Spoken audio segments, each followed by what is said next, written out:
जय गुरुदेव। दूरदर्शी आवाज मासिक पत्रिका 1 अक्टूबर 2022 पृष्ठ नंबर 22। अनमोल वचन। मन इंद्रियां तंग करती हैं। साधक के स्वभाव के अनुसार भजन ध्यान मन में इंद्रियां तंग करती हैं।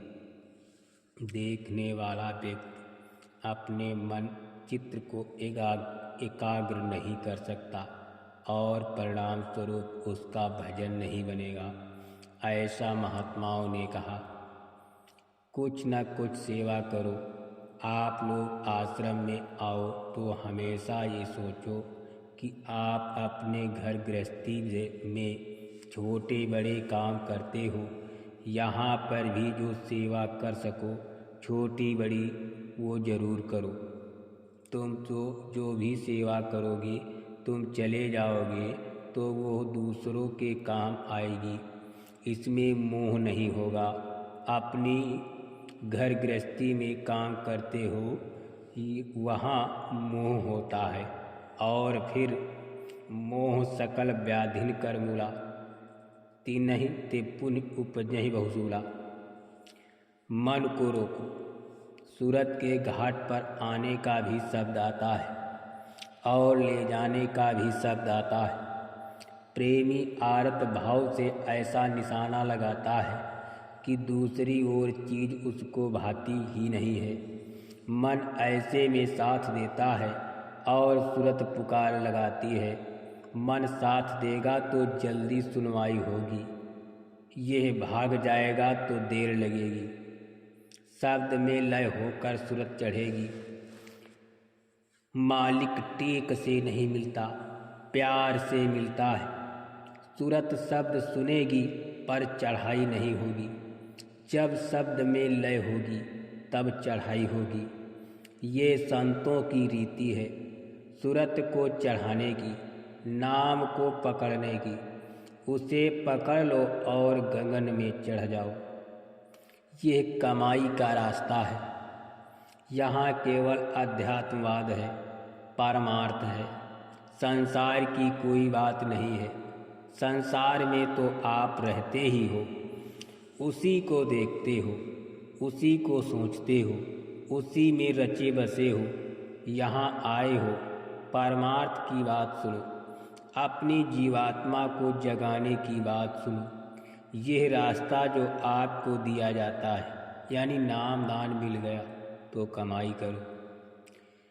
ये कमाई का रास्ता है। करोगे तो पाओगे। यह करनी का भेद है।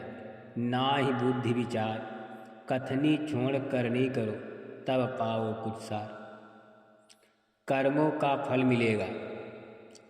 आप कहते हो कि जो कुछ करता है भगवान करता है, लेकिन अगर वही सब कुछ करता है तो आपको बंधन किस बात का।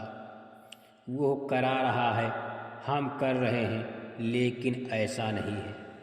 अपने कर्म करने यानी उसने कर्म करने का अधिकार हमको पूरा पूरा दे दिया है।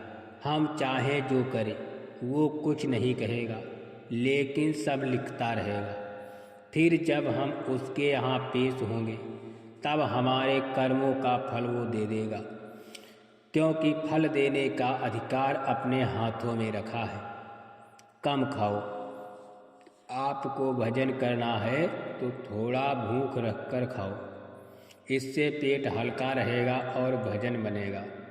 भर पेट खा लिया तो आलस आएगा, भजन में मन नहीं लगेगा, सुस्ती रहेगी और नींद आएगी। खाना मना थोड़े ही है, पर जितनी ज़रूरत ही हो उतना ही खाओ। जो खाना पच जाता है वही शरीर को ताकत देता है। जो पचेगा नहीं वो बीमारी पैदा करेगा। वक्त वक्त की बात है। जमाना बहुत बदल गया। सब कुछ उल्टा मामला हो गया। हमने अपनी ज़िंदगी में देखा कि जो 100 रुपये कमाता था वो बहुत बड़ा आदमी समझा जाता था। उस समय 1 रुपये का 30 सेर चना और गांव में तो कहीं कहीं 40 सेर का मिला करता था। अब बड़ा अंतर हो गया। कहाँ 1 रुपये का 30 सेर चना और अब 25 रुपये 30 रुपये का 1 किलो चना। बहुत अंतर हो गया।